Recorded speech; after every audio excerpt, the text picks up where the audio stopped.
Salut les Blaugrana, ça va ou quoi les gars? Nouvelle vidéo actualité, on part ensemble pour un rapide tour de presse du côté de la Catalogne. On n'a pas grand chose à se mettre sous la dent aujourd'hui, si ce n'est une parmi les quelques informations qu'on a qui est excellente. Elle va faire plaisir à beaucoup de Blaugrana et moi notamment. C'est une nouvelle qu'on prend totalement, ça concerne les blessés. Il y aura des retours avant le Classico. C'est la seule chose dont on peut être heureux parce que le match d'hier, la 2-2 contre les derniers de la Liga, c'est vraiment pas glorieux. En plus de ça, on perd des blessés encore hier. Lamine Yamal, on va en parler de toute façon durant cette vidéo. Si le contenu te plaît et que tu souhaites me soutenir, n'hésite pas à lâcher ton petit like, ton petit abonnement et on est parti pour cette mini vidéo actualité. On commence par l'information sur Jules Koundé. Qu'est-ce qu'on avait dit hier durant le débrief? Selon les premières informations, ce n'est pas une blessure grave, pas alarmante. Et dans la même phrase, durant le débrief, j'ai dit, moi, je vais plus les croire. Et je vais plus les croire. À chaque fois qu'il y a quelqu'un qui se blesse à la fin du match, on nous dit, oui, selon les premiers tests, c'est rien de grave. Il a juste un petit rhume. Demain, il ira mieux. Mais arrêtez de mentir. Pour qu'au final, vous nous annoncez 6 semaines, 7 semaines, 8 semaines en pagaille. Et j'ai préféré directement annoncer la couleur hier durant le débrief en disant, c'est bien beau que vous nous dites Koundé, c'est pas si grave. Je vais quand même attendre les tests poussés et ne pas jubiler sur cette information comme quoi ça serait pas si grave. Regardez aujourd'hui l'information qu'on a selon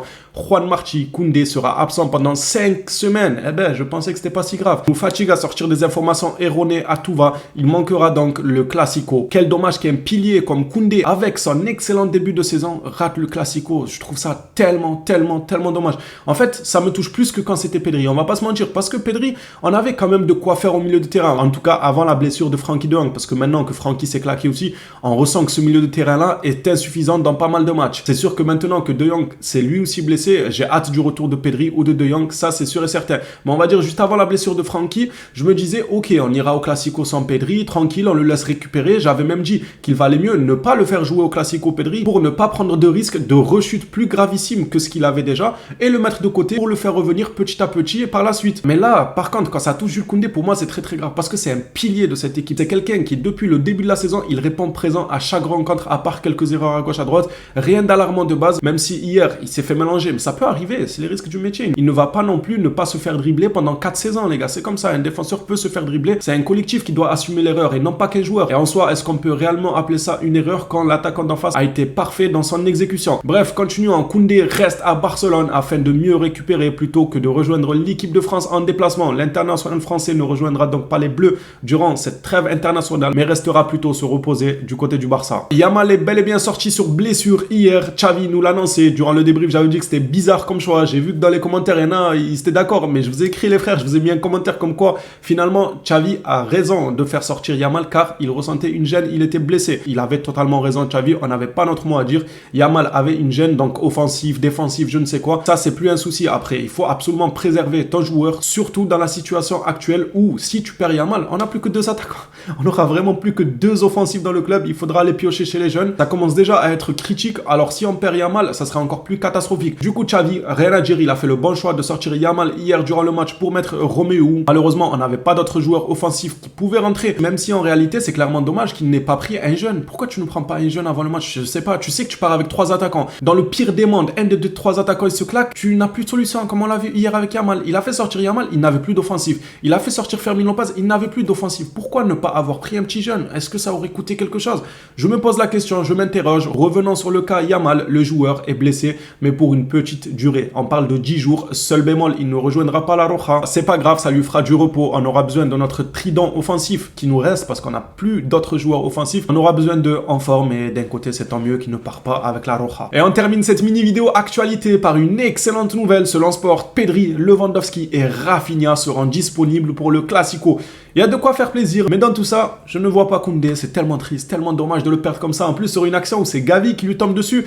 Attention, je n'incrimine pas Gavi, bien évidemment. Il pouvait rien faire. C'est le joueur de Grenade qui pousse Gavi à tomber sur la jambe de Koundé. Il ne pouvait rien faire, Gavi. Mais c'est pour dire à quel point le Barça manque carrément de chance. C'est carrément ton coéquipier qui te tombe dessus, il te blesse. C'est un truc de fou comment on manque cruellement de chance sur les blessés. Je rappelle qu'on a 5 titulaires blessés. C'est juste dégueulasse. D'un côté, j'ai envie de me dire, heureusement que ça arrive aussi tôt dans la saison et que j'espère, dès leur retour, ils se remettront directement dans le bain et performeront directement pour pouvoir prétendre à des titres. Parce que là, on n'a pas très bien commencé la saison. Il y en a qui font que me rabâcher, oui, mais on est toujours invaincu. On s'en fout, si vous voulez être invaincu, je sais pas, regardez le film Les Invincibles ou laissez-nous tranquilles. Hein. Invaincu, c'est le but d'être invaincu. Imaginons, on est invaincu, mais on finit 4e. Parce qu'on a enchaîné, allez, on va dire, dans une saison, tu as fait 8 ou 10 nuls, ce qui fait que tu finis à la 4e ou 3e place. Tu seras content. Ça veut dire que tu finis à la 3e ou 4e place en ayant fait 10 nuls dans la saison, 10 matchs nuls en Liga. Tu vas venir nous dire, ouais, mais on n'a pas perdu. Bon, on s'en s'en fout qu'on n'a pas perdu. C'est quoi le souci? Je préfère perdre un match et gagner tout le reste, enchaîner 3 points sur 3 points sur 3 points, que faire plusieurs matchs nuls. Surtout contre les derniers de Liga. Arrêtez de déconner les frères. Les derniers de la Liga, vous dites ouais mais au moins... Bref, on va pas ternir cette excellente nouvelle concernant le probable retour des blessés pour le Classico. Ça fait extrêmement plaisir mine de rien. On reverra Pedri, Lewandowski et Rafinha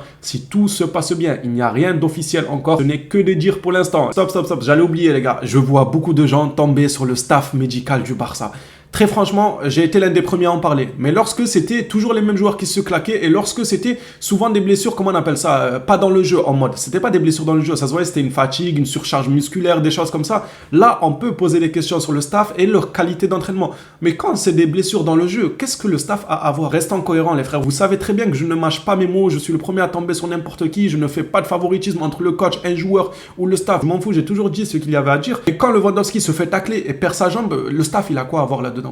Pourquoi on devrait parler du staff? Parce que Lewandowski s'est fait tacler. Le staff, qu'est-ce qu'ils auraient pu faire? Dire aux joueurs de Porto de ne pas tacler? Koundé, il s'est blessé dans le jeu. C'est Gavi, malheureusement, qui lui tombe dessus sur sa jambe. Il retombe mal sur sa jambe. Il se blesse. Le staff, qu'est-ce qu'ils auraient dû faire? Ils auraient dû faire disparaître Gavi avant qu'il tombe. Un coup de baguette magique et Gavi disparaît du terrain. Enfin, soyez cohérents. Il y a des blessures. On ne peut pas mettre ça sur le dos du staff technique ni sur personne. C'est le jeu, c'est comme ça. Il y a d'autres équipes aussi qui ont des blessés. Quand c'est ce genre de blessure, on ne peut pas parler de staff. Quand c'est d'autres blessures, là, je comprendrai un peu plus ceux qui en veulent au staff. Voilà, c'était une petite précision avant la fin de cette vidéo. Maintenant, elle est réellement finie. J'attends vos retours dans les commentaires. Dites-moi ce que vous en pensez. Peut-être que vous êtes nombreux à penser que c'est quand même la faute du staff. Malgré que c'est des blessures dans le jeu. Vous mettez tout sur le dos du staff. Il vous faut absolument quelqu'un sur qui accrocher tous les problèmes du Barça. Dites-moi votre avis dans les commentaires. Il n'y aura aucun souci, on en débattra. On s'attrape à la prochaine vidéo du Barça. D'ici là, prenez soin de vous les phénomènes.